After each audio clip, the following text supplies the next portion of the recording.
Ooh, welcome back to the channel, guys. Real quick, towed in because they say it's overheating. All right, and I'm here to find out exactly why it's overheating. Before I get it in and bring it in the shop, I want to pop the hood and see what's under the hood. I'm a little nosy. Now, I was towed in, so I'm definitely not going to test drive it, guys. Or at least not right now. All right, overheating, guys. Look, right off the bat, there's nothing in this coolant jug, which tells me that there's a leak. All right, now it's going to be hard to find a leak sitting right here in the lot on the ground. So what we need to do is get it in the shop and look around, get it in the air. Now let's look around. I see coolant down there on the shield. Y'all see it's wet down there in that area. What does that mean? Ladies and gentlemen. I can smell it too, guys. Let me get this in the shop. No coolant in here. We're going to pressurize this thing, and we might not have to. Let's get it in the air and see what we see first. All right, y'all ready? Man, let's get it. Alrighty. Yes, sound like a V6. All right, let's get in the shop, guys. Check engine light on, guys. Let's get this thing scanned in the air and checked out, guys. Man, let's get it. Alrighty, guys, we're here at the topology, right? So, looking at this, guys, yes, you can see that the PCM it's yellow, guys. That means that there's a fault code in this particular module. Now, y'all see that lightning bolt? That means there's a flash update for this module. It's a flash update for the TCM, and I guarantee you guys it's all about shift improvement and improvement from an engine drivability standpoint on this. But we merely want to know what the code is, so let's click that. Let's go over to DTC, and what we will find is, yep, just as I suspected, guys. P0117 stands for engine coolant temp sensor circuit low.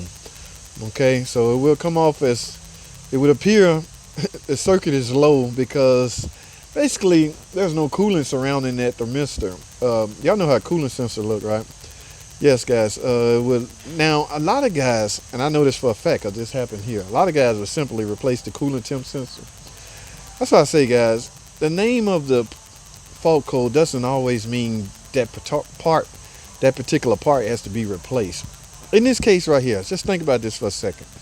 If you go and replace this coolant temp sensor just because you see P0117, which stands for engine coolant temp sensor circuit low, without addressing the low coolant level, you're going to have the same problem, guys. That is the code that was generated. That's why the check engine light was on. Now, we need to perform the daunting task of finding out why there's no coolant in the cooling system. All right, so with that being said, guys, let's go over to the car, let it up in the air, and take a look around. All right, let's get it. Alrighty, guys, here we are. We're looking for signs of coolant. Okay, there is a coolant leak. 8 HP, guys. Look, this particular model, some don't. All these transmissions do not have a drain plug, guys. Remember, there's only one entry port. That's the drain. That's the refill port. This is drain, obviously, but not all of them. Somebody had an interesting take on this, but because it's too close to the actual valve body, I might be against it. Depends on how well you can handle a drill.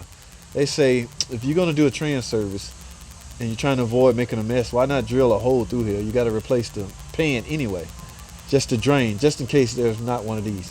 I don't know, guys. I think it's too close to the valve body, and I don't know if anybody's that good to where they can stop pushing force on a drill while they're drilling. Anyway, stay focused, JT. We're looking for coolant leak. Let's go up front, guys. Remember, this car has a water pump, new water pump, and a thermostat on it.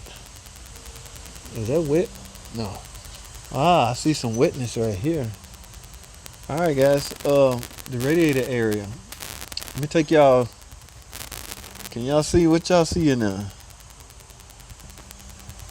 This cover is on here. I don't know. I gotta get this cover off. Let's see if it. Whoa! Y'all see that? Look at all that coolant. Ladies and gentlemen. Yes. Do y'all see up in this area? Let me Let's see up in that area, guys. That is coolant. That is the radiator. Only thing coolant related up in the front area is the radiator. So it's almost can't be nothing else but the radiator. And you can see where it all. See, it's still falling, guys. Oh, we need a radiator, guys. Now, guys, you got to understand when you have a coolant leak, there's a chance that high pressure could, unless you suspect this radiator just fatigue and wore out, or just fail from a mechanical or from a physics standpoint, you got to be careful with just replacing part, because if you replace this radiator and the engine has high pressure, something else is going to give out. So this is one of those, well, we got to replace the radiator, then recheck it. All right. Yeah, it's coolant. That's the only thing in here coolant related, guys, in this area. So, but yeah, that's coolant, guys. It's coming from the radiator is what I was trying to determine. So we're gonna write up a radiator, and I'm gonna need some coolant. Fairly simple, guys. All right, man. This may come off as being a simple job, but it's worked a video and worked a discussion. Let me put it like that, because I have been informed that a lot of the subscribers on the channel are aspiring DIYers, aspiring mechanics. So they may need to know the procedure that you should go through to find a coolant leak. And guys, I'm gonna say this one was easy. You might not get this lucky on every one. In some cases, you may have to use a coolant pressure tester. All right. So yes, don't get it twisted, guys. I thought I had my coolant pressure test over it. In fact, I do. I want to show y'all what I'm talking about. All right, guys. So like I was saying, in some cases, you may not be so lucky. It may be one of those stubborn, hard to find coolant leaks. That's when it's advisable to pressurize the coolant system. What I have here is a coolant system pressure tester. It's designed to, what we do is screw this into in this case, the reservoir, wherever your cap is. Some caps are still located on the radiator. This one's on the reservoir, so you simply take that off, put this on, and we pressurize it up to the red. That's typically 18 psi. Then we look around. Okay, there's no need to do that on this one because the leak is obvious. All right, but for those stubborn leaks that's hard to find or hard to visually see, you will need to add some pressure test to it. Okay, guys. So what I'm going to do is write up the repair to fix this car is to replace the radiator, add coolant, pressure test it to find out if there's any other leaks, test drive it, and at that point you should feel good about your repair and it being a successful repair. All right, guys, that's all I have. I don't want this video to be long. Thanks for watching, guys. Comment, subscribe. I'll see y'all on the next video.